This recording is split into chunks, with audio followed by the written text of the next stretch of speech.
ನಮಸ್ಕಾರ ಸ್ನೇಹಿತರೆ, ಆನಂದದ ಅಡುಗೆಗೆ ಸ್ವಾಗತ. ನಾವು ಇವತ್ತು ಬೇಕರಿ ಸ್ಟೈಲ್ ಆಪಲ್ ಕೇಕನ್ನು ಮನೆಯಲ್ಲಿ ಸುಲಭವಾಗಿ ಹೇಗೆ ಮಾಡುವುದನ್ನು ನೋಡೋಣ ಬನ್ನಿ. ಇದು ಭಾಳ ಸುಲಭವಾಗಿ ಮಾಡಬಹುದು. ಮಕ್ಕಳು ಕೇಳಿದ ತಕ್ಷಣ ಮಾಡಿಕೊಡುವಂಥ ಒಂದು ಸುಲಭವಾದ ರೆಸಿಪಿ ಇದು. ನಮ್ಮ ವಿಡಿಯೋವನ್ನು ಇದೇ ಮೊದಲ ಬಾರಿ ನೋಡ್ತಿದ್ದಾರೆ, ನಮ್ಮ ವಿಡಿಯೋಗೆ ಲೈಕ್, ಕಮೆಂಟ್, ಶೇರ್ ಹಾಗೂ ನಮ್ಮ ಚಾನಲನ್ನು ಸಬ್ಸ್ಕ್ರೈಬ್ ಮಾಡಿ ಮತ್ತು ಕೊನೆಯವರೆಗೂ ವಿಡಿಯೋ ಮಿಸ್ ಮಾಡದೆ ನೋಡಿ. ನಾನು ಇಲ್ಲಿ ನಂದಿನಿ ಗುಡ್ ಲೈಫ್ ಬನ್ನನ್ನು ತೆಗೆದುಕೊಂಡಿದ್ದೇನೆ. ಇದರಲ್ಲಿ ನಾನು 3 ಬನ್ನನ್ನು ಉಪಯೋಗಿಸ್ತಾ ಇದ್ದೀನಿ. ಈ 3 ಬನ್ನನ್ನು ತೆಗೆದುಕೊಂಡು ನಾನು ಸಣ್ಣ ಸಣ್ಣ ಪೀಸ್ಗಳನ್ನು ಮಾಡಿ ಮಿಕ್ಸಿಗೆ ಹಾಕಿ ಪೌಡ್ರ್ ಮಾಡ್ಕೊಂಡಿದ್ದೀನಿ. ಪುಡಿ ಮಾಡಿಕೊಂಡ ಬನ್ನಿಗೆ ಈಗ ನಾವು 3 ಟೇಬಲ್ ಸ್ಪೂನ್ ಮಿಲ್ಕ್ ಪೌಡರ್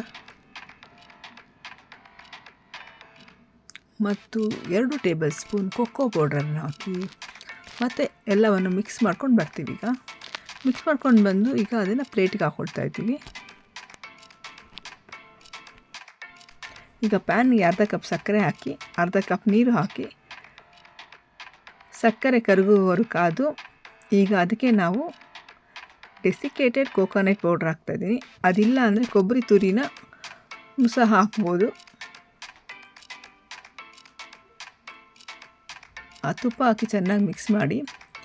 ಸ್ವಲ್ಪ ಗಟ್ಟಿ ಆಯಿತು ಅನಿಸಿದ್ರೆ ಸ್ವಲ್ಪ ನೀರು ಹಾಕ್ಕೊಂಡು ಮಿಕ್ಸ್ ಮಾಡ್ಕೊಳ್ಳಿ. ಇವಾಗ ಇದಕ್ಕೆ ಪುಡಿ ಮಾಡಿಕೊಂಡಂಥ ಬನ್ನನ್ನು ಹಾಕಿ ಚೆನ್ನಾಗಿ ಮಿಕ್ಸ್ ಮಾಡ್ತಾಯಿದ್ದೀನಿ.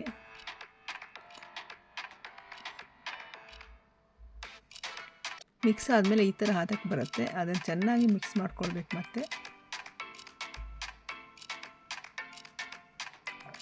ಸ್ವಲ್ಪ ಆರಿದ ನಂತರ ಉಂಡೆ ಕಟ್ಟಿ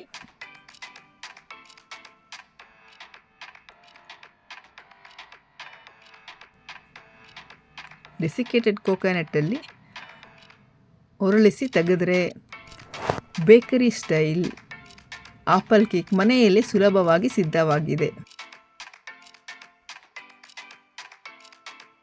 ನಮ್ಮ ವಿಡಿಯೋಗೆ ಲೈಕ್, ಕಮೆಂಟ್, ಶೇರ್ ಹಾಗೂ ನಮ್ಮ ಚಾನಲನ್ನು ಸಬ್ಸ್ಕ್ರೈಬ್ ಮಾಡಿ. ನೀವು ಒಮ್ಮೆ ಪ್ರಯತ್ನ ಮಾಡಿ ಕಾಣಿ ಹೇಗಾಯಿತು ಅಂತೇಳಿ. ಮತ್ತೆ ಇನ್ನೊಂದು ರೆಸಿಪಿಯೊಂದಿಗೆ ಮತ್ತೆ ನಿಮಗೆ ಸಿಗುವೆನು.